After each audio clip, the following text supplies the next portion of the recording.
到高雄人六桂乡嘅县委、县县还有县了，俩三只客家总头哦，在去年800风采都受损系统严重。为到日本当地嘅乡亲做啲管家重新起起来，行政院客委会在今年6对假年发挥嘅内力法通度，系在县委村举办嘅一场6对客家歌谣比赛哦，希望在经过风灾打击嘅乡亲做啲跳过歌上，重新庆祝未来嘅希望。一首控诉出门来打拼的客家歌，唱得起具有韵味、丰富的感情，更加帮现场的观众朋友评论节奏来向下朴素的。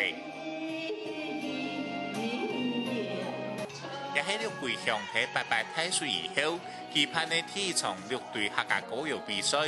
对阵做得喺太岁以后，有机会再企上舞台来唱歌嘅，参赛者都相当的珍惜。虽然安尼伫遐在地啦，伫遐散去，他拢安尼咸咸险险来过生活。安过吼，将降落雨啦，你不太水的时节拢降啊。安过加持讲来带动一个伊毛一个活动，带动讲不然的人呐，就有振奋人心呐。有条出北部方面啊，政府方面讲伊大饼方面啊，都顺利过年啊，他个非常咁咩啊，鼓励了。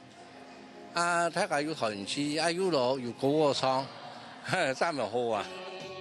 一首一首的客家歌，喺經過太歲的災難以後，更加可以用心來表現出來。